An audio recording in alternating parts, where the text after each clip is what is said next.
Let's start the episode. Welcome. Okay, no, we can't use that. Welcome. Welcome. What's up? How's it going? What's up, everybody? I'm Steve. I'm Ernie. Welcome to the Radio Toons podcast. This week, we saw another movie.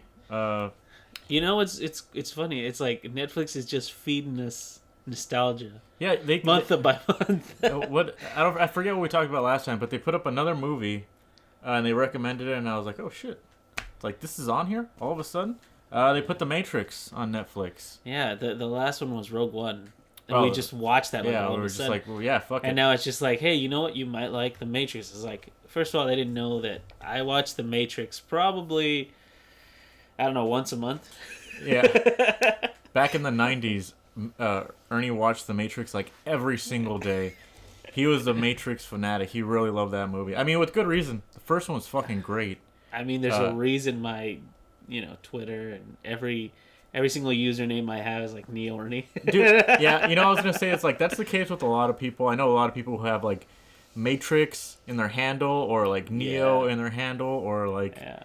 Some kind of reference to the Matrix. It was a fucking phenomenon. It really was. Not only just because it was like at the time cyberpunk, leather, right?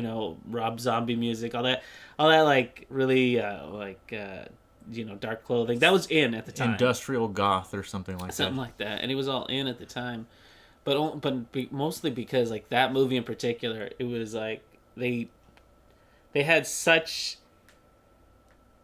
a hard time trying to develop the story that they're like, we got to do something crazy. And that's when they developed that, that very famous bullet dodge scene or that very famous, Trinity kicks that cop in the chest scene. Like, all of that crazy videography in the movie. The cinematography. Yeah, cinematography is just crazy for the time. And it's still parodied today. That's that's how you make something good, is that people still parody it. I wanted to talk about this movie mostly because I saw the first one and I really liked it. And like I've seen it before, but it still left an impression on me even after like I had seen it and everything. And I went to go see the second one, and man, it fucking is just not. Yeah. It is not the same people making that movie. And I just wanted to kind of talk about that, how like the first one was just so focused and it was really compact. Everything had purpose in that movie. And part two, they just went kind of nuts. Like they were told they could do whatever they want. They got free range on everything, and they kind of blew it in my. Well, I think it suffers mind. From a case of like too many options. Yeah. I think we've said it a lot of times where we refer to art through adversity. Yeah, the example I always refer to is Metal Gear Solid. Metal Gear Solid 4 was the game where Kojima was like, you got all the money in the world, go for it. And you got like Apple products in that movie, or in that game. You have like Playboy in that game, all sorts of like expensive cutscenes and all this stuff. Expensive, I mean, because they were like 45 minutes in length sometimes. All this shit, and like the story had plot holes. It's something that like Kojima's pretty good at like not having in his games and stuff. And you look at the first one. The first one was like, okay, how are we gonna get these cutscenes and this dialogue and this story through to the player without having cutscenes, because we can't fit all that stuff on this disc and all that.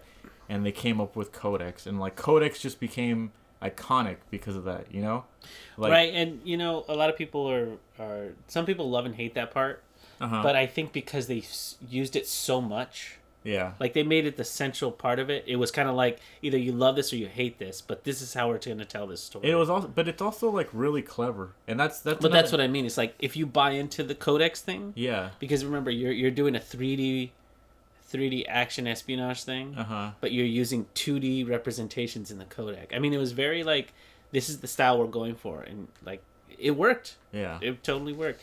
And that's one of the things that I think separates the Matrix from Matrix Reloaded, is that the Matrix used every single scene very, very well. It's like the entirety of the movie is exactly what it needs to be. All the fat, all the extra stuff, it feels like was cut out of... It really does. Because every single scene seems very deliberate. Every single shot seems deliberate. It does. And I don't know if you can get some of this, but if you can put it on screen, there are... the storyboard? The storyboard for this was done exactly like an anime. And I think that was the pitch from the Wachowskis was...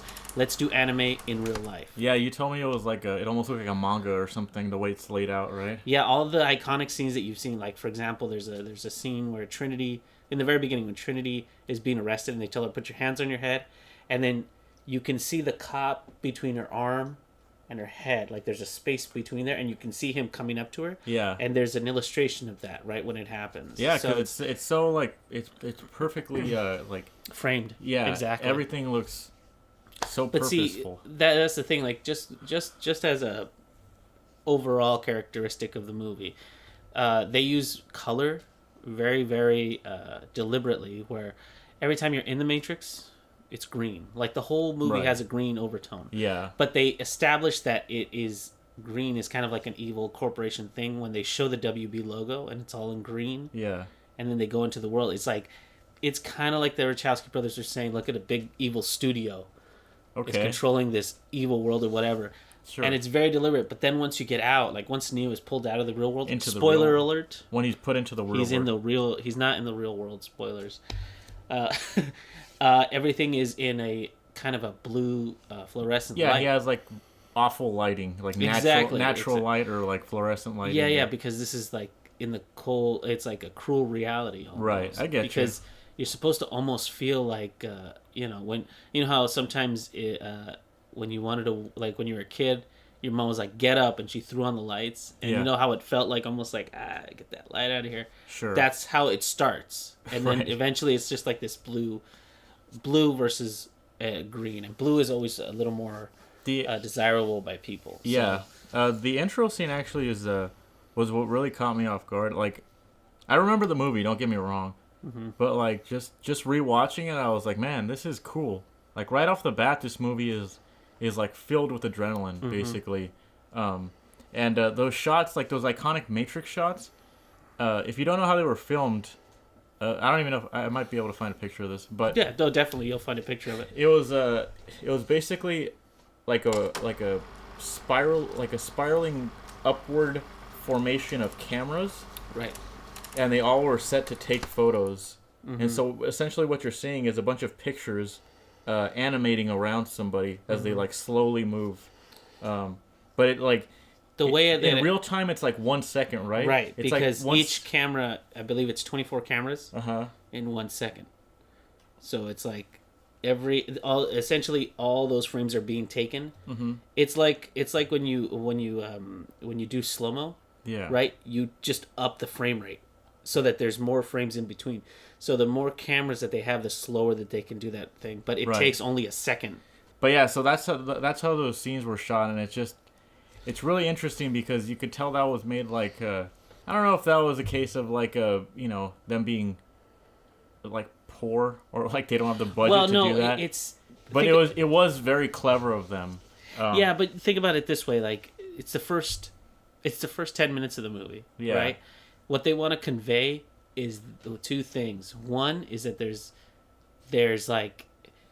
this big evil, system in place, right? And then there's these scroungy little rebels, right? And even right off the bat, like Trinity kicks the cop, like that happens in the first 3 minutes of the movie, and so you already understand that something's up, like because they're rebelling, basically. Yeah, but then she runs into the agent. She's like, "Oh crap!" and she takes off running. Now, right away, that tells you that yes, these are like superhero type of people, but there's something even worse out there. Yeah, because they actually she says something like I forget what I think she says like "get up, Trinity" to herself as she's laying on the ground. Yeah, when she jumps through a window, it's like you could tell that she's really scared. So right away, they're trying to establish that like agents are scary people. Right. Like these are the people that are hunting them down. Bad people. You want to get away from them. Right, because she essentially beat up, I think it's 4 cops. Yeah, she beat up a lot of normal people. I think it's 3 cops, right? These are fully trained cops, right? And she kicks the crap out of him without even breaking a sweat, really, because she has her glasses on, blah blah blah. But when she's running away from the agent, she has to break through that tiny little window, and she even has to. She has to run. She has to run. Like, she's running already, but then she's frozen in fear, where she has to actually coach herself to get up. Right. Like, that already tells you in the very beginning. Boom, this is what this story's about, and it conveys it so beautifully in the very beginning. It's funny too, because I don't. I watched this movie when I was like a little kid, obviously. Mm-hmm. I don't even remember them being hackers. So like right after that scene where Trinity escapes. Only really Neo is. The only person who's really a hacker is Neo. Well, Neo, Trinity, and Morpheus are apparently hackers, right? Well, that's what they tell him, but I mean, I guess you know what? Yeah, I guess that's supposed to be the case. Because the movie starts with him like sleeping at his computer, mm-hmm. right? And somebody talks to him through his computer, and he's just like, "What the fuck is going on?" Right. I'm like the best hacker in the world. How is somebody hacking me? Mm-hmm. He goes to a party. He meets Trinity, and Trinity's there, and he goes. He says something to the effect of, "Oh, you're Trinity. You hacked into the White House or mm-hmm. something, right?" Yeah. So like by reputation, he knows Trinity and he knows Morpheus as hackers. As hackers. Gotcha. I don't even remember that. No. Yeah, I do remember that, because that is he is conducting, like, if you see in the very beginning when he's asleep at his desk, he is looking for articles. He's trying to find Morpheus. That's what it is, yeah. Because the question that he's trying to ask is, he's always heard about what is the Matrix. Uh-huh. And I don't know if you remember, but during the time, or while the movie was being advertised, uh-huh. that was the only thing that was ever shown, is like, what is the Matrix? Oh, what really? What is the Matrix? What is the Matrix? I mean, they had trailers and stuff, but it was mostly like, they kept it very much a secret as to what the Matrix actually was. That was like the tagline. Exactly, and they didn't reveal exactly. They didn't have trailers where it showed like dialogue and all this kind of stuff, where it was further in the movie. So it really was kept a secret as to what the Matrix was supposed to be. You know what though too is so right after that scene, you see him at work. Mm-hmm. Agents come after him at work, and they put this weird like tracker in his belly. Tracker thing in him. Yeah. I'm watching this movie and I'm like, damn, like they're really moving pretty fast. Yeah. Like not too fast. It's just like you said, like everything is just so deliberate, everything's so focused, everything is very like well organized in this first movie. Yeah, even the whole thing about him getting yelled at for being late. Uh-huh. What is the purpose of that scene? Is even though Neo's getting yelled at and everything, the distraction of the window washer is that like even though he's living in this world, there's something that keeps like distracting him and pulling him away. Because every time they make that noise, he turns around. He's like, "Why am I so attracted to this noise?" It's because whatever happened the night before with Trinity is still in his head. And he can't stop thinking about it. I don't know if this was. I mean, it probably was. But if you look at like the imagery there, when the soap is coming down the window, it looks like Matrix code. It is a little. But again, that's a foreshadowing about the window, because remember, he tries to go out the window later. Yeah. And I don't know if it is that office, but you're right. It just, everything about that movie is very, very deliberate. So if they were trying to do that, I wouldn't be surprised. Yeah, it's like they probably were. Yeah. You give them the benefit of the doubt. That's how good this movie is. Because again, like everything seems to play into it. You know what I mean? Yeah. When he meets the agents and they're like torturing him and blah blah blah, and they put the bug in his stomach and everything. How do they do that anyway? Do they explain that? How they did the bug and his mouth? How do they make his mouth shut? Well, see, this is a couple of things where people bring up holes in the plot line. Uh-huh. Like they say, if they knew that Morpheus was going after this guy, why didn't they just kill him? Uh-huh. Right. But I believe the machines were trying to get Morpheus. Like they were using Neo as bait. Uh-huh. So they did the bug and everything. Okay. So that because they knew Morpheus was really looking for this guy, and they figured, well, he might still go after him, even though they know we got him. So let's plan a tracker, and then we'll make it seem so crazy he'll think it's a dream, so he won't mention it, and blah blah blah. So it makes sense. There was also that part where he like puts his hand in the mirror, right? Yeah. Was he like supposed to do that or what? Like, cause that silver stuff gets all over him, and then it gets in like his mouth and stuff. Yeah, it's kind of supposed to happen because when they're plugging him in and everything. Yeah. The sensation of feeling the goop around him. Uh-huh. Is what is actually happening. So like that slime, he's starting to feel it for the first time, and that's what, like that like because the thing starts to cover him. He's like, it's cold. Like his actual nerves are starting to take over, and he can actually feel in the real where world. he's really is. Okay. But his brain is trying to make sense of it. I see. So because remember, like Morpheus is like, your brain makes it real. You're saying that like he's the only one that saw that, basically. Yeah, because he like his mind was starting to feel things that weren't explained in this reality. Right. So it had to start making something reality. Like a dream. Like, yeah, for example, like, just to kind of prove that theory, somebody explained it to me once as, you ever have a dream where all of a sudden you hear a train, and then when you wake up you realize, oh, that sound was just my alarm. Yeah. But in your head, your dream made it real by introducing some sort of element like a train, or like a car horn, or blah, blah, blah. Yeah, I get you. So it's kind of that thing. Also, it's supposed to be an allegory for Alice Through the Looking Glass. Okay. You know, so now he's going to the other side. Right. You know, because they had the white rabbit motif. Yeah. And now they have this, you know, follow the white rabbit, and now that she's through the looking glass. Yeah. So. There's also a cool shot too, like right before that with he's holding the pills, and his hands are like in the reflection of Morpheus. Morpheus' hands are in his glass. His glasses. How cool! Reflections. Like how like iconic is that shot? Yeah. And it's such a simple idea too. Yeah. Because first of all, your reflection doesn't make any sense. Because it shouldn't. Right. But I think it's so iconic that like the perception of each pill, and Neo in each one represents like two realities that he could choose. Right. And there's two Neos, but one pill in each. So it's like I said, if that reflection were real, you'd still be able to see each hand. But the way they made it look, it's like, choose one of your realities. Either stay in this reality, or I'll show you this reality kind of thing. I mean, it's just such a awesome little moment, and that people are still using it later on.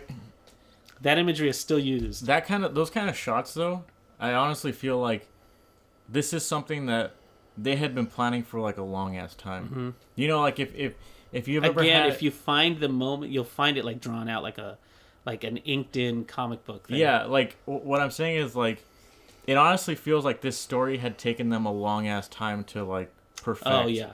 And there were just these shots that they like in their head they were like, okay, we got to have a shot at one point with Morpheus and these two pills. Right. You know, we got to have Trinity with the cop and all that. Like some of those shots look like they had been thought out for like a long time. That helicopter shot, like later on when he's freeing Morpheus, like there's a shot. I've seen it where like Neo is holding, like he's hanging on to the helicopter, and then he has Morpheus by the hand, and it looks really great. Yeah, just beautiful shots all over this movie. Like at the climax of the movie when he's running away from the agents, there's so many nice, clever, efficient ways that they show all the agents changing in, or like all the different people changing into agents. Yeah, that was another thing too, is like this movie has CG parts in it that hold up very well. I would say they still hold up pretty well, but I was telling Ernie earlier, like what I really appreciate is these clever cuts that they make, and these shots that they use that don't use any kind of CG. But they use them to portray like the agents changing into people, basically. But they do a really good job of it. There's one where Neo is running through a woman's kitchen, and he scares her like as he runs in, and as he turns his back, a knife like almost cuts his face, and he turns around and the woman is now an agent. Right. Or like he's running down the street because when she scares her, she's like making dinner, so she's cutting up veggies. Yeah. And then next scene, boom, you see the knife right in the wall. Right. And then he's like runs past a guy who has a cell phone, and he takes it from him, and the guy turns around and he's like, "Hey, that's my cell phone." And then when it cuts back to him, he's an agent. Right. Like there's even some cool shots in the second one. There's one where there's like a cop in a car and he's looking at Trinity on the freeway, and right as he passes like an underpass, basically. Like a pole. Actually, I think it's another car. It's a pole. It's a pole? Yeah, or something like that. Maybe it's another car. As it passes him, he turns into an agent, and it's like, I don't know why those are like impress me more than the CG. Don't get me wrong, the CG because it's cool, always the same idea. It's like cleverness always beats out CG. It just is. It's a little more thought out, I guess. than just saying like CG here, CG here, CG here. They have to. Yeah, I mean, for example, like some parts where they could have done CG is like when they had Neo and the agent find in the subway. Very easily, if they had the budget, they could have done that part, like that really iconic part where they both jump into each other and they try to shoot each other. Yeah. I mean, when you see that in real time, it's kind of amazing the way it looks, because it literally is like they jump and they land. It's like 1 second. But the way that it's shot and everything, and the fact that it's two real people jumping at each other, makes all the difference. Yeah, it's well, I'll get back to that right now, but I was gonna say you reminded me of something. That fight happens pretty late in the movie. Yeah, it's almost at the end. Yeah, it's almost at the end of the movie. There's a scene where they're fighting, and Agent Smith, like, he starts punching Neo against the wall, and his arms turn into like one of those, like, where they're leaving like a trailing effect. Mm-hmm. I love that. It looks really cool. And when I saw that, I was just like, man, this movie really doesn't forget who it is throughout the whole thing, you know? Like, have you ever seen a movie and just, like, by the end you're just like, it kind of seems like the movie forgot about certain things that they established in the beginning, or, like, they're just, like, cutting everywhere and things don't make sense. This movie does not have that problem. They're constantly reminding you that they're in the Matrix, and you're going to see, like, superhuman physics, basically. And another thing, another example of that, is like Trinity at one point is on the rooftop with Neo right after he dodges the bullets and all that. Mm-hmm. And they needed to get into a helicopter, and they could have just easily put them in the helicopter and had them like go over to Morpheus or whatever, right? But they don't. Trinity calls in to Tank or whatever, and she says, I'm gonna need some training for this helicopter or whatever. You see him load it up, you see her eyes blink, and then she's like, okay, let's go. Like, and again, I told you there's purpose to every single scene. Yeah, like, and there's a reason they had her do that. Is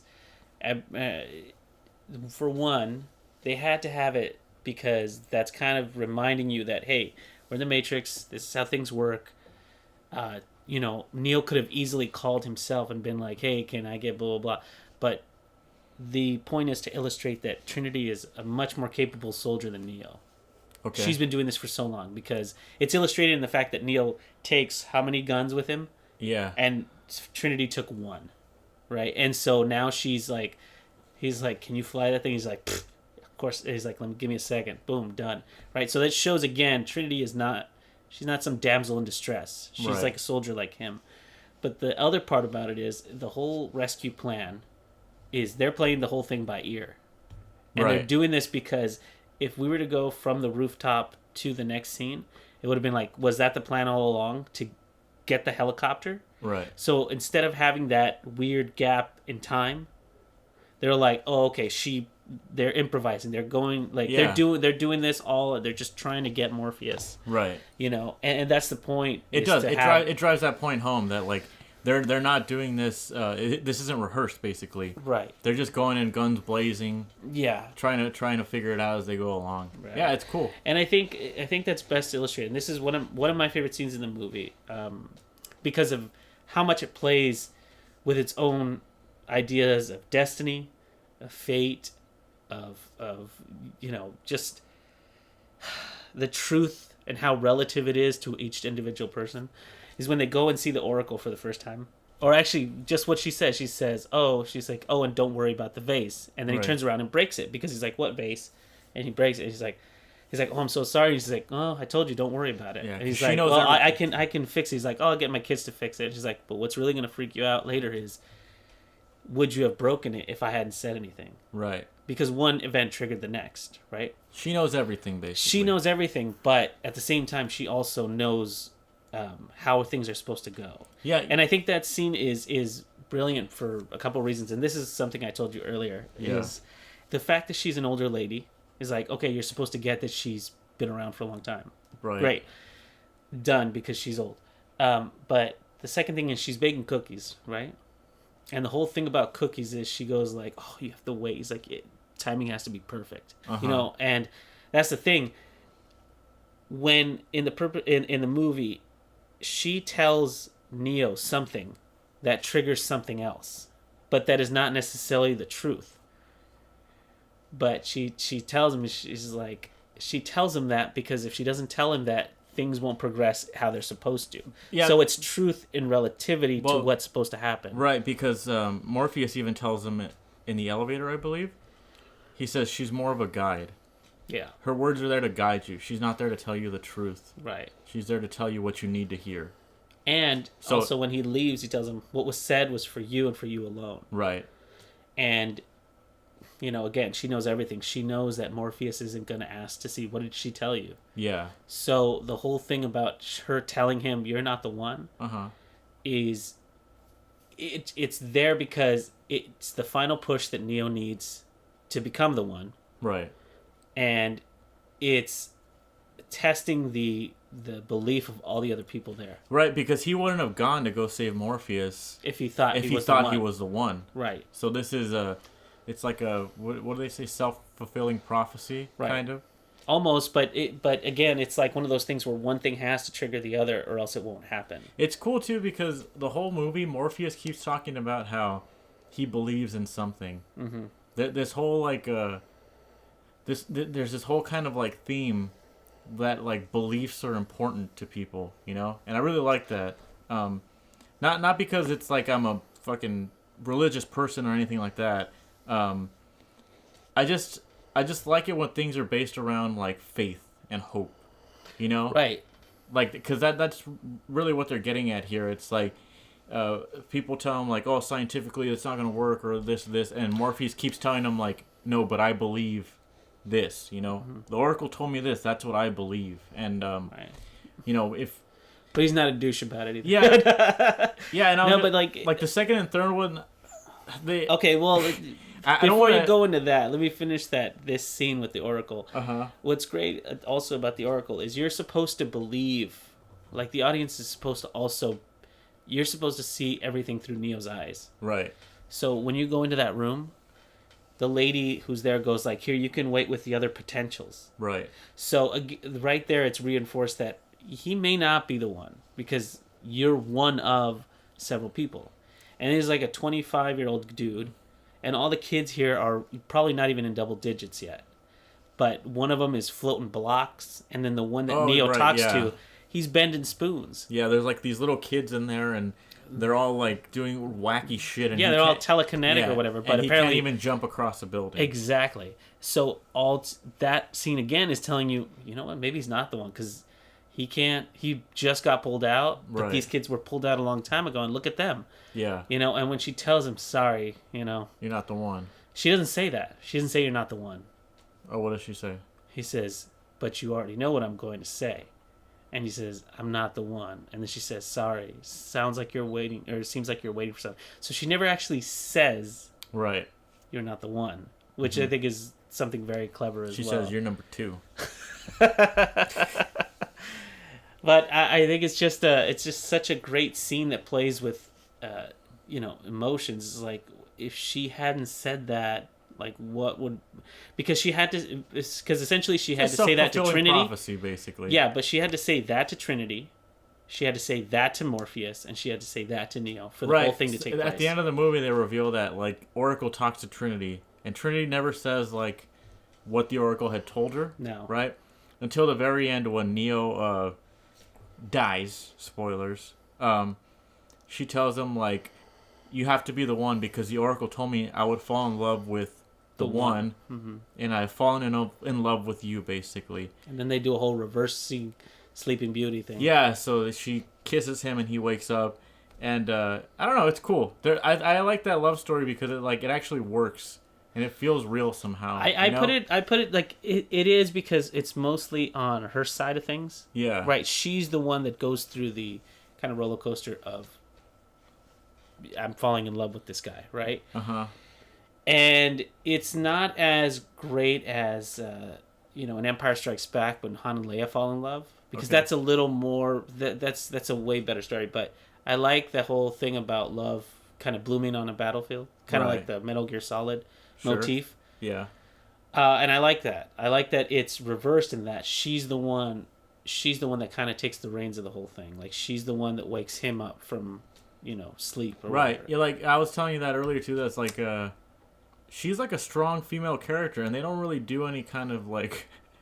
They don't have to have any moments where they're like calling it out. No. It's all very subtle. Like, she's just one of the dudes there. She's she's just as good a fighter as anybody else. Yeah, and that's one of the problems with a lot of movies when they have like a cast of characters. Yeah, they have this problem where like, well, we got to have him do something, so let's have him, fight a giant spider, or he'll go off and do this thing. Or Trinity doesn't feel like she needs stuff to do. She's pushing the story forward. Yeah, she's an essential part of the team. Like, she fits right in. Like when Neo's like, I'm gonna go back in, and then he's like, I'm not gonna let you go back in. She's like, you know what? He's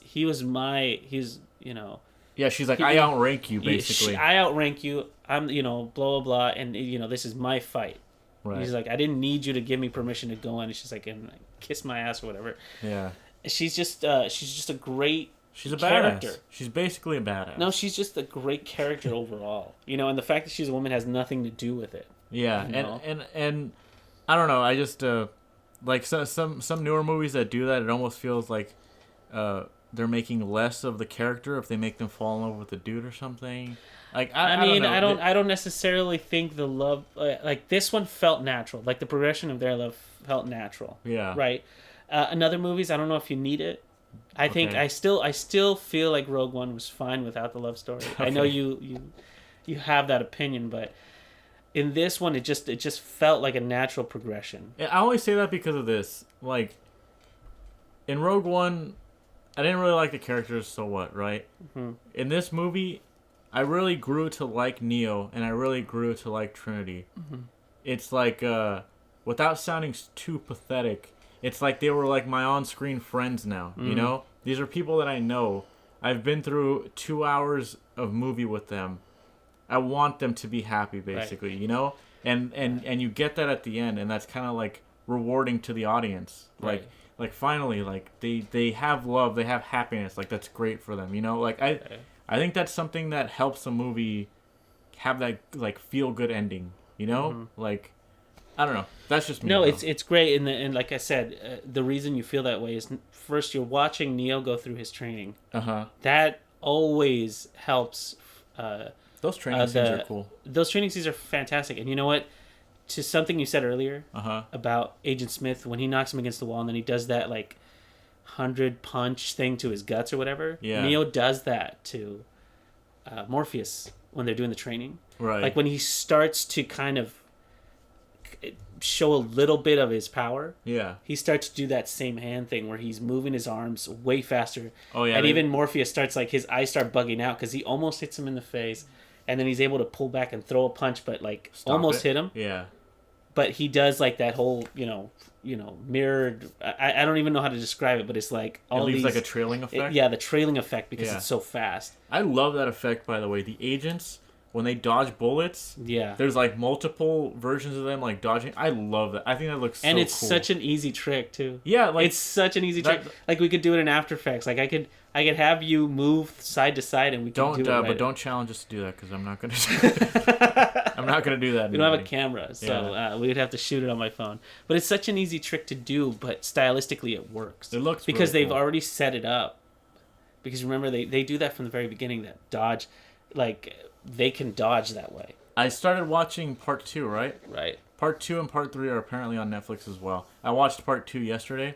Part 2 is apparently still pretty fresh in your mind because you watched it. Yeah, I still watched the other 2 because part 2 and 3 are one movie. Hold on, let me just say this real fast. Part 2 immediately starts off, and there's just so much bullshit I don't care about. There's like a 5-minute raver party thing where Neo and Trinity are having sex, and then like they have all these establishing shots of Zion, this place that just looks way too expensive for me to care, and I don't know. There's just basically an abundance of CG, like pretty early on in the movie. All of the scenes that they that they do the same like kind of spiraling, like where the camera goes around them and it's slowed down. It's all CG now. They've ditched the camera effect. Like like one of the most iconic scenes in that one is the 100 agent fight. with Neo in the very right, beginning. where there's a bunch of agents fighting him. And up until they start using the CG, that fight is ridiculously good because it's so nicely choreographed. The wires in that are very, very... They're very well hidden, and they're done very well. And they're used... right, but as soon as he starts... Like, as soon as he gets that pole and he starts, like, you know, turning CG, and you can tell when it happens, because it looks as good as it doesn't look that good, man. It doesn't look that good now, no. But part 2 and 3 are their own different beasts. I finished watching part 2, and like part 2 has like all these weird variables that they throw into the story. Like, I understand they're really trying to establish the universe. They're trying to expand like the lore. Mm-hmm. They're trying to make all these points, and it's just way too too much information. Yeah, like. But I don't think it's I think it's the fact that they tried to show so much more that they couldn't in part 1. Like in part 1, there was all this mystery surrounding the Matrix, and they mentioned Zion. They're like, oh, if the war was over tomorrow, Zion is where the party would be. And he talks about it, and he's like, I've never seen it before. We don't necessarily, blah, blah. And that's one of the. But that's the good part about the first one is that they tell you enough so that you're like, oh, I wonder what that would look like.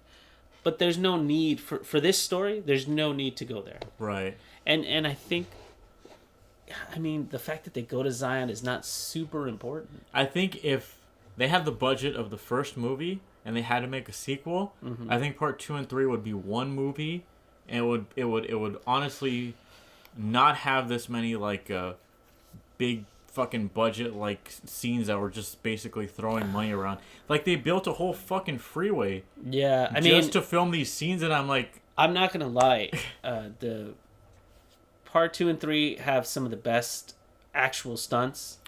Because remember, those like I do like the freeway scene. No, the freeway scene, the fight in the house with like 10 of those anomalies, the 100 agent fight, Morpheus fighting the dude on top of the trailer, like all of those fights are great. They are good, but they have like, it's like, I hate to compare it to a prequel, but this illustrates my point so well. Like, I'll watch the prequel only for that fight scene with Darth Maul. Not because... Star Wars prequels. Yeah, the Star Wars prequels, sorry. I'll watch it for that fight only because it's a really nicely choreographed fight. Okay. But I don't give two craps about the 3 characters in it. Right. Because Darth Maul basically just shows up. Yeah, it's like... And they're like, oh, I'm a Sith. You have to fight me because I'm a Sith. And I'm like, dude, there's something to be said about... anticipation and then payoff, right? There's barely any anticipation with Darth Maul. Like, you've barely showed him in that movie, and then all of a sudden he's supposed to be like this badass, and you're like, where did he come from? And it's the same thing in Matrix Reloaded. Matrix Reloaded. It's just there's no setup and payoff for a lot of that stuff. They just went a little bit too nuts. Like those Star Wars prequels are pretty they're pretty notorious for overusing lightsabers and stuff like that, right? Yeah. And I think Matrix is guilty of the same thing. It's you just overuse agents. It's like all these new characters, like because it's not just agents, and now it's twin guys have like this CG thing. It's just too much. Like, they should have done one or the other, I feel, but it's, I don't know. It doesn't. It just really doesn't have the focus that the first movie had. Yeah, because at this point you have. In the second movie already, not only do you have him fighting against the anomalies, but he's also fighting against agents, and now he has to deal with the council back at Zion. Like, there's too many things happening at once. There really is. The story needed to be way more focused. So I mentioned that scene earlier where him and Neo and Trinity have sex, and there's like this raver party going on. That was totally unnecessary. And then there's this part where this guy who's like an information trafficker, he says, he creates like this code in a cake that gives a woman an orgasm, and I'm just like, why are you guys like forcing sex into this movie? I'm not saying like movies obviously don't always use that, But the first one was so good about not having that in it. It just doesn't push the story forward. It doesn't. It's like fat on it. It's just a bunch of fat. Everything in the first Matrix movie is like a fucking well-oiled machine. Everything there is there for a reason. Mm-hmm. Part 2 is just filled with these scenes where, like, that guy gives that speech about that cake, and I'm like, why am I listening to this? I'm like, why does that fucking matter? Like, am I still watching Matrix? That scene made me... The scene where the guy's girlfriend says, I want a kiss from Neo. Yeah, and then she wants a kiss from Neo, and I'm like, what? Trinity's like, why don't you... And she's like, why don't you kiss this bullet or whatever? And he's like, Trinity. I was like, Trinity's always been such a calm, collected soldier. And in that moment, she's just like super jealous of that made me like hate it so much. Yeah, it was. I don't know if maybe Keanu Reeves was like, "Can I get a scene where I kiss this girl because she's pretty hot?" Or like, I don't know what was going on. It's just like, how come Neo didn't say no? There's no way I'm doing that. Like, he just flinches, and of course it's Trinity who has to be the erratic one. She's like, "Why don't you eat this bullet?" Why didn't Neo just jump inside of her and then destroy her from the inside, like the agent? See, and that's the problem with the second one as opposed to the first one. Like, and it's the problem with I've always described when I talk to people about characters like Superman. They're just too powerful. They're too powerful, so you end up, or actually a better illustration is, you remember X-Men, that series? Okay. That series was always, how can we get rid of Professor Xavier? It's always like, he's so powerful, he's telekinetic, blah, blah, blah. And, like, how do we stop him from solving all the problems? Oh, we put him in a coma. Oh, we do this. Oh, we just kill him off. Like, that was the whole thing about... The movies? Yeah. I don't remember them that well. Because remember, like, in one of them, they put poison in Cerebro, and then he's in a coma. Okay. And then in the next one, they just kill him off. Well, I know it's what just like... I know what so it becomes a problem, is, like, this story is, like, how do we stop Neo from being Neo is the problem, you know? Right, because it just... You're saying it's inconsistent.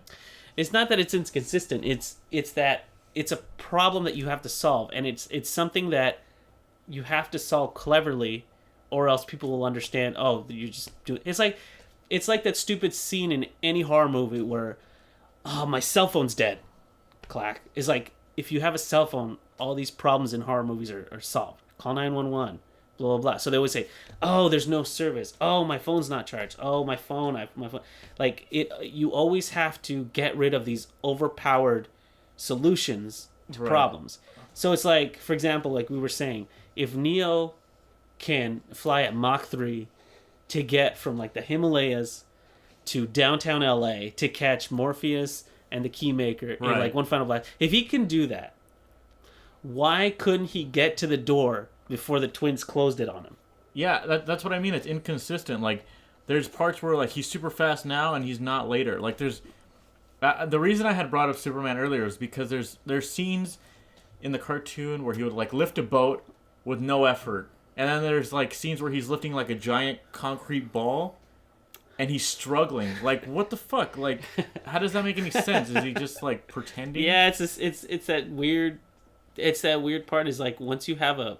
the movie, the first one ended, and to me, the first Matrix is a nice self-contained story. It really is. The first one is. And if you take it as it is, the Matrix has this air of the Force in it, just like Star Wars, where there's a belief, but there's also some practicality on it, you know. And once Neo becomes quote unquote one with the Force, or he believes in the Matrix, or blah blah blah, or believes he's the one, then he has all these powers, right? Right. So that's kind of the problem, is that once he becomes Superman, now you have to write this whole thing where he's like, okay, well, he's not totally Superman. Right. He's got, you know, blah, blah, blah. And that becomes such a problem that it halts the story in a lot of places. I only compared him to Superman, too, because it's like, think about every story that's written about Superman. There has to be kryptonite.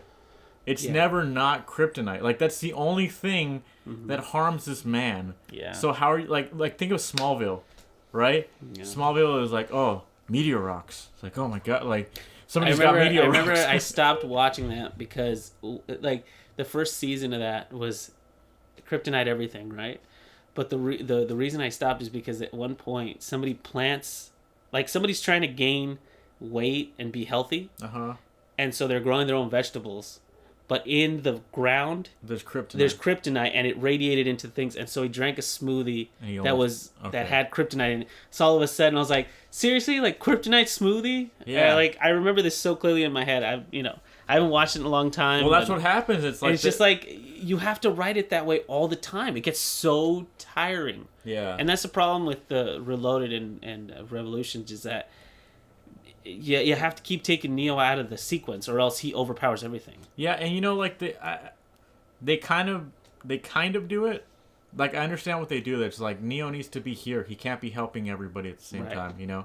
Neo needs to go to like the fucking architect or whatever. Sure. He needs to make a choice. That's how they kind of like distract him in a way. Right. Like, and the problem with the second and third movie is that Neo in the first one was your eyes. You were introduced to this world through Neo. Right. But now that Neo essentially is God, he's not really a good story.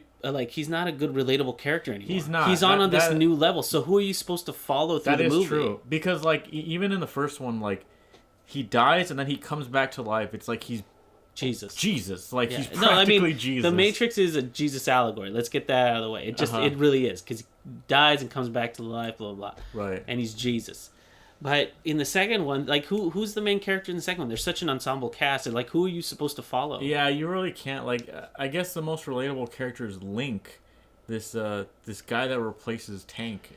That is such a weak connection. Yeah, he's just. And you have to have that scene at some point where it's like, what happened to Tank and Dozer? Well, what happened to Tank and Dozer is blah blah blah. Yeah. And it's like, obviously those people didn't want any part of this movie, and I mean, good or bad. I mean, people made a crap load of money, so I don't know who.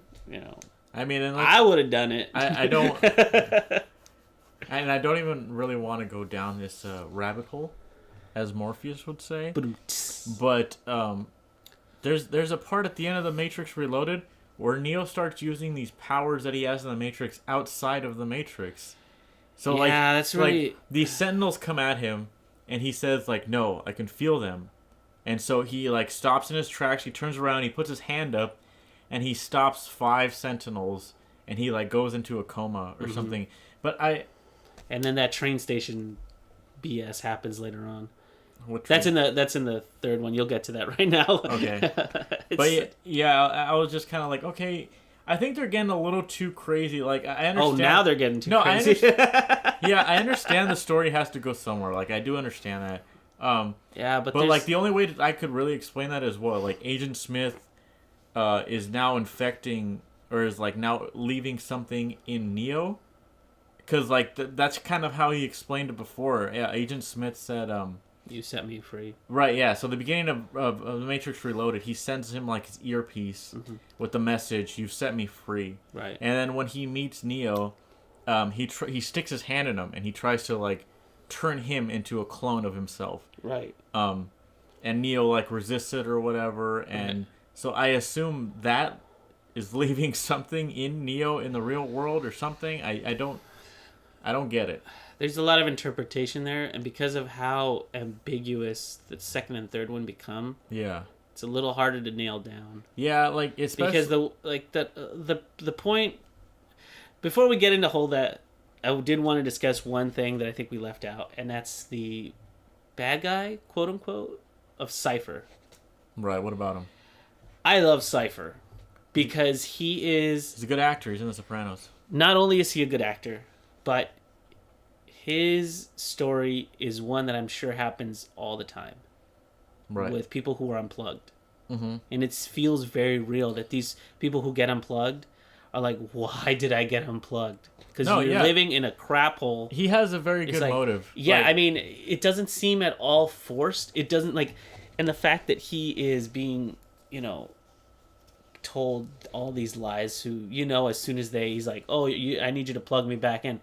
They're not going to plug him back in. They're going to kill him as soon as they get what they want. But, he is willing to not only accept the lie of the Matrix again, but he's willing to accept their promise that they're going to plug me back. They make it sound good, too, because he says, what does he say? He's like, I want to be rich. Yeah, I want to be somebody important. He's like, maybe like an actor, yeah. Nah. But his plight is so relatable. And that's one of those things that makes a bad guy so... And do I think he's a bad guy? No, yes and no. I mean, he's miserable. Yeah. You know, and if he had to do it again, he wouldn't. It's one of those things that you just regret. And it's a very human trait. And I don't know if I could blame him for what he did. I mean, I do, because he killed all those people and everything. Definitely And he's definitely a bad guy, but, you know, it's just... I don't know. You feel sorry for him. I understand when you say like you can relate to him. Yeah, especially because we've all had weak moments like that. You know. What I mean? I was gonna say that there's a point where they learn Neo's not the one or whatever, and Neo says that to the rest of them. Yeah. And so he when they're all like basically waiting to get killed by Cypher, he like sits on Morpheus and he's like, "You fucking lied to us. Like this guy is like a dog-faced liar or some shit," and it's like he's just mad. He's upset because... And I think that's weird because if you've watched the movie and you know that part, you go back to the part where Neo's going to take the pill. He's like, "Remember, I'm only offering the truth, nothing more." I think that little asterisk, that little note that he gives right there is because of Cypher. Because I'm sure Cypher told him, like, it's not the first time he's told that to Morpheus. Okay. You know what I mean? Sure. And I think that scene where he jumps on him and everything is very comical because, like, I know Morpheus is supposed to be in the Matrix and he can't feel it, but these actors are actually, like, how do you keep a straight face? Yeah. Like, if you're Lawrence Fishburne just sitting there doing that and then that guy jumps on you, he's like, "He tricked us," and you're just supposed to sit there and, like, do that. Just such a funny scene. It's a brilliant actor. That's all I can say. But that whole scene is so great because not only is it going around unplugging people who you've kind of grown to like. You know? Some of those people. One of them was called Switch, actually. I thought those people were great. Not only is that a great scene, but that whole plight that he gives, and he's like, you know, you think it's really over. Right.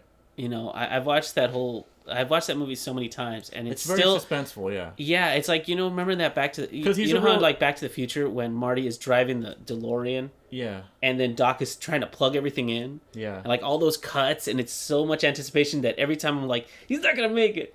I mean, it's that kind of a good movie. It's like it makes you feel like there's an actual threat here. Mm-hmm. You know, because just a second later and everything would have been over. Right. Right. I just like that. He's like, "I don't believe it." It's such a nice transition because he says, when she says, he's like, "Do you love him?" And she says it very small, and she goes, "Yes." And he's like, "I don't believe it." And you think he's talking to Trinity, but he's talking to Tank, who's just like fries him in the thing. Right, yeah. It's just such a great transition. And what does he say? He's like, "Believe it, you son of a bitch," or something. Still gonna burn. And he goes, psh. Yeah. And by the way, cool ass gun. Yeah. There's a lot of things, but I like that they don't use it that much. Yeah, it was used pretty sparingly. I mean, probably couldn't afford the CG for that all the time. Well, they only used it I think twice when he's killing everybody, and they use it a couple times where it actually shoots out, and then the second time when he takes out Dozer, it's just a light, I believe.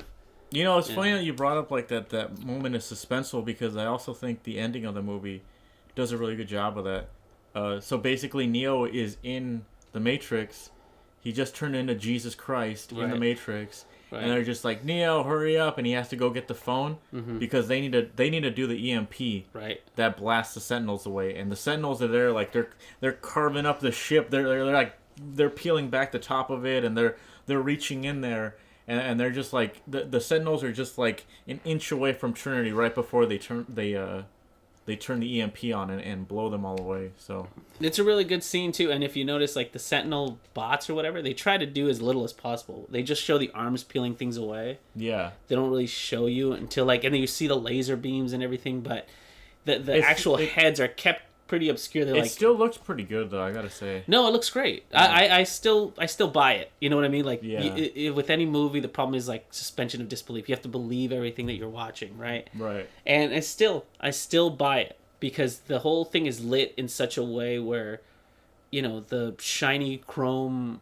and, you know, black metal looks that way. Yeah, apparently like shiny chrome metal is like the easiest thing to do in CG, so I understand why they did that. All the computers and stuff look cool too.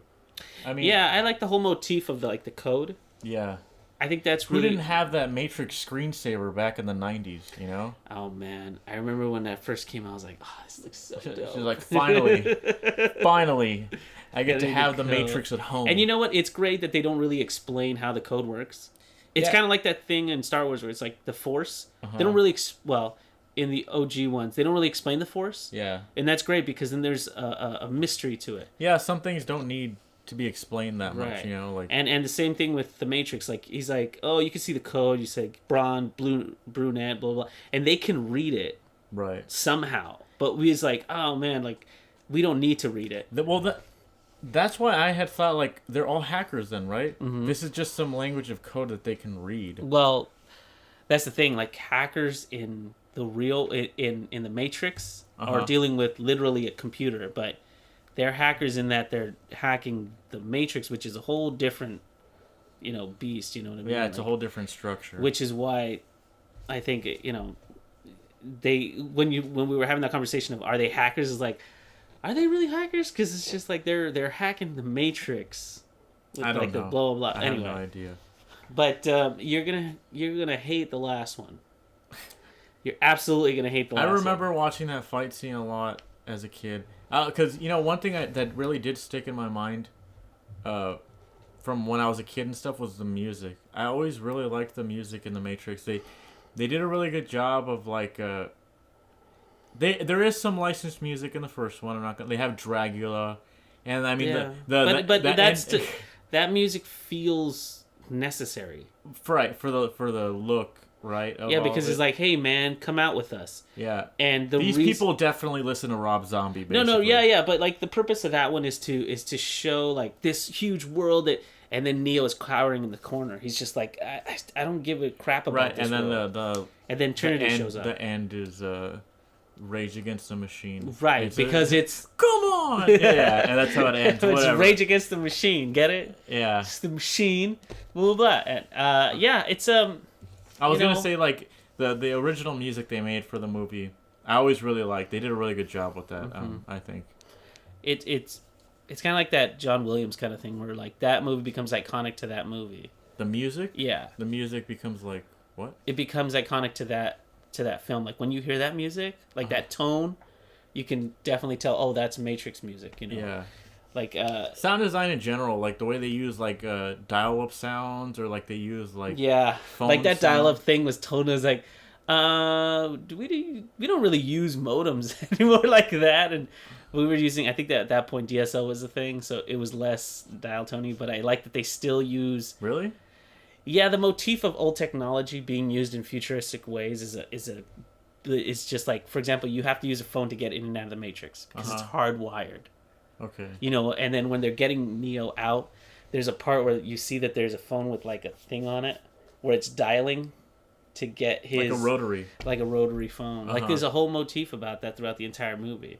Okay. Like they use the cell phones, right? Those new ones, but those can't get him out. He needs to use a rotary phone. That doesn't make any sense. He needs to use a phone booth.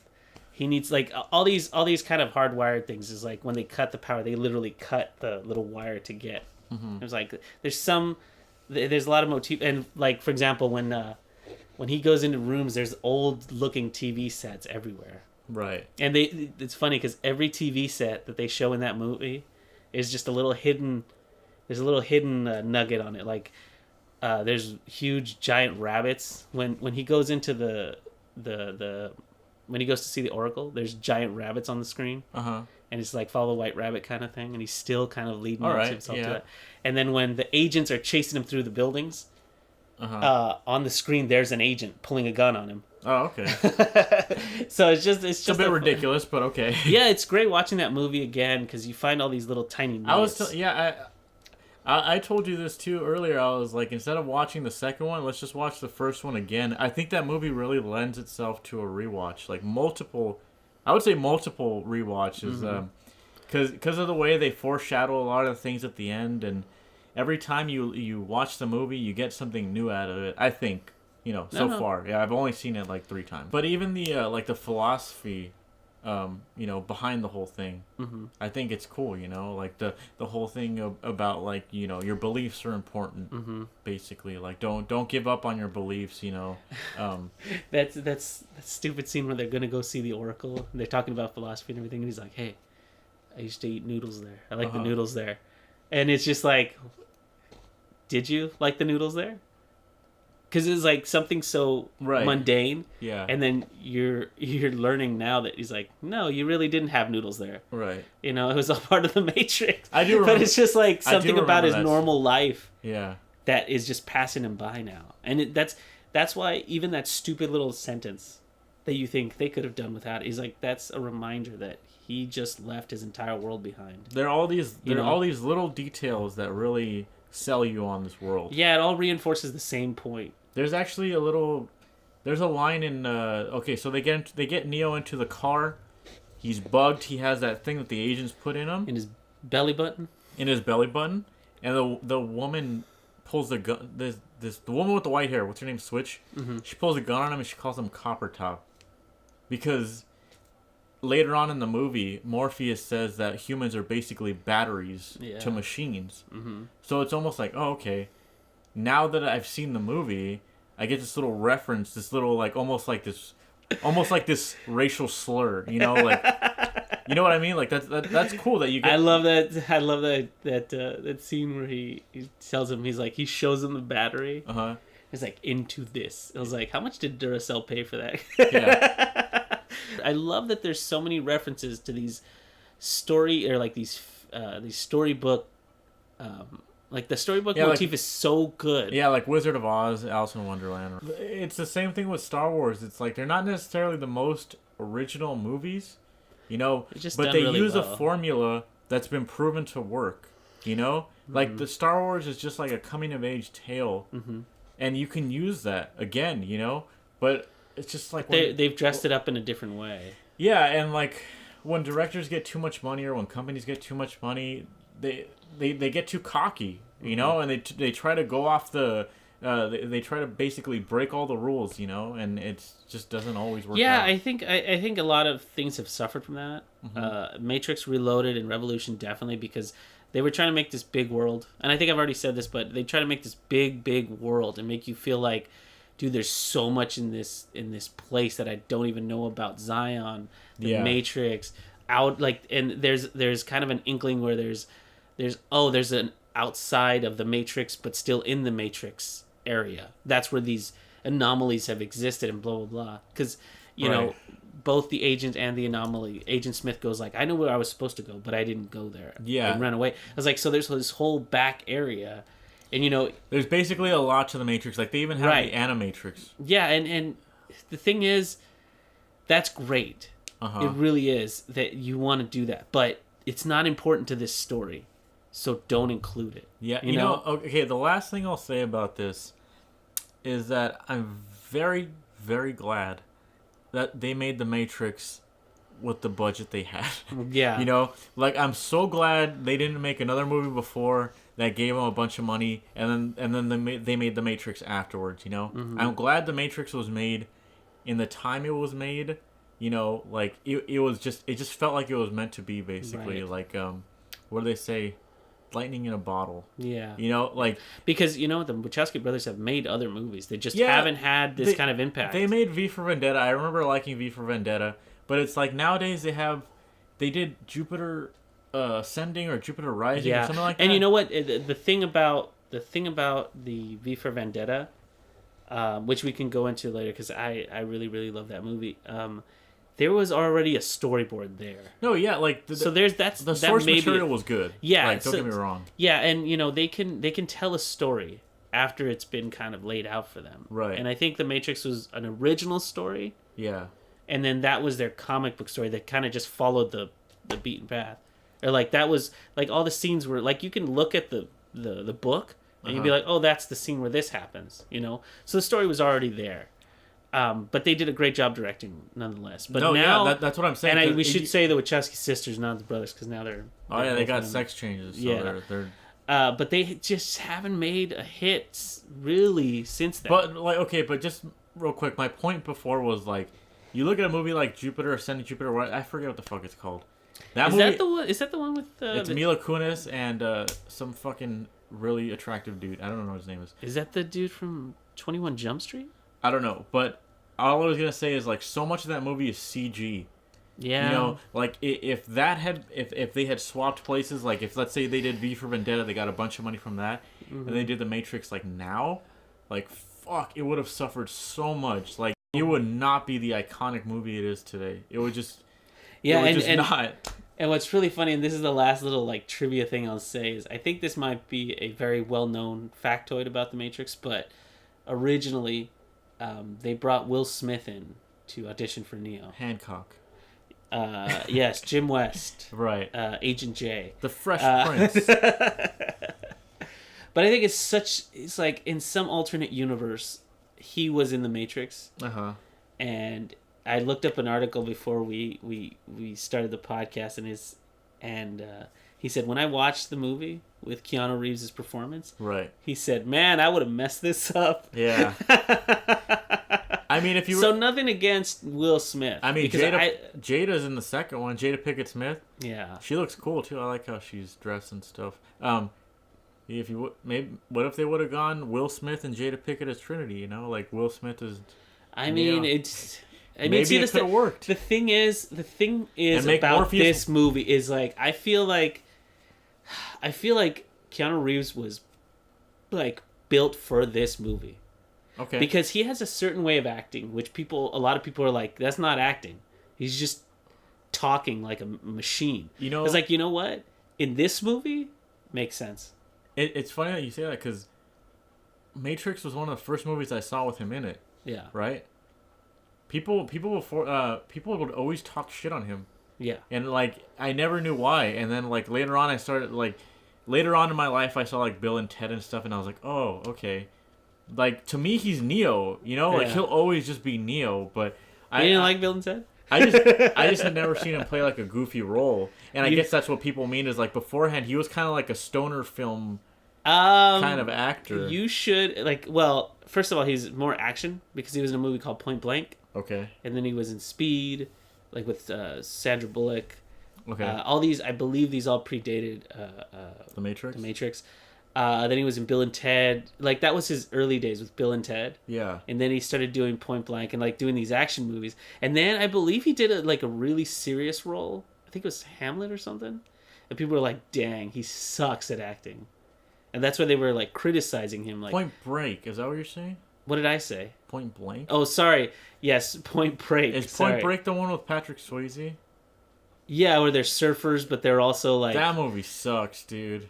Yeah, it does. Okay, but it's like a '90s. It's such a '90s but that's movie. That's a good example because in that movie he is kind of like lame surfer guy. Like, well, yeah, and he's like, I'm undercover and we're gonna blah blah blah. Yeah, exactly. And it's that scene where he shoots in the air because he can't stand to shoot his best friend. He's like, right, yeah, so emotional. But yeah, he's kind of was everywhere at that point. Right. Because he had done the stoner. Well, I wouldn't call it stoner, but it was definitely a teenage kind of movie deal. And I think he did like Walk in the Clouds, that movie about him in a winery. Well, did you ever see that movie? No. It's awful. It's just awful. To me, he'll always be Neo, and that's just always how I see him. You should watch John Wick. Well, I haven't seen that yet. I heard those are good. It's not like he's definitely not Neo in it. Mm-hmm.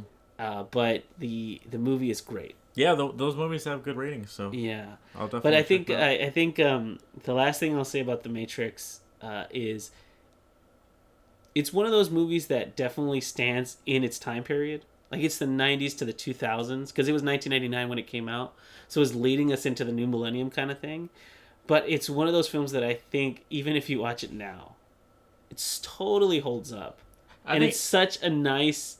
Like it's such a nice little story with such a great motif in it. I think the only parts that were like, it's a movie about like technology. Mm-hmm. You know, it's bound to it's bound to be dated by like 10 years from now. Obviously. Yeah, I mean, people were criticizing it right before it came out. He's like, this is just gonna be Johnny Mnemonic 2. Yeah, but it is a good snapshot of the time. Like I would say like to say that it's dated is kind of insulting. It's more like it's just the quintessential 90s 2000s like era right there, you know. You know what's funny is just like everything else, like everything's kind of cyclical. Fashion becomes cyclical. Eventually that movie is going to become like a cult classic where people are going to start dressing like that again. Because it just happens. Like for a while when I was a kid, remember in the 90s when I was in high school, people started dressing like hippies again. And I was just like, you know what? Eventually, people are going to start throwing on them trench coats. Sure. Those freaking wide, those wide sunglasses and flip phones are going to come back. You wish.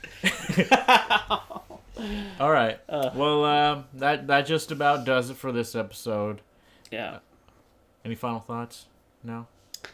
I would say watch The Matrix. If you haven't seen it before, if we didn't just spoil the whole fucking movie for you, I would say go check it out. It's on Netflix. Just the first one, though. You know, it's all you need. It's the first Actually, one. I would encourage you to watch the first one. And then watch part 2 only to see like how far the two stories separate themselves. Okay. Like, because they're supposed to be a series, and they're just so different. Yeah. They're kind of different. It's a great example of what can happen to a series when you just things go off the rails. Yeah. Which, by the way, is, I'll say this only because I want it to be good, but Stranger Things 2, like the second season, I really hope they didn't go off the rails. I know. Like, there's a lot of hype behind it right now, and I'm like, man, you know what? I'm just ready for it to fucking suck. Like, I don't... I'm going into it like that because, you know, just like with The Matrix, I just hope they realize, you know, they keep that humble attitude. Yeah. They don't... He's like, just because we have all this money doesn't mean we should use it to... CG a bunch of those creatures everywhere, you know? I think Stranger Things is great, but it's like, if they fuck it up, I'm not going to be heartbroken. It's like, whatever. No, I get it. No, of course not, but the first season was a great... It was a great series. It was fine, yeah. Yeah. And I just don't want them to mess it up. So don't pull a Reloaded. Don't do that, Stranger Things. Okay, Duffy brothers, don't do that. Oh, there's another set of brothers. Yeah. Maybe they're gonna be the Duffy sisters by the time it comes out. You know.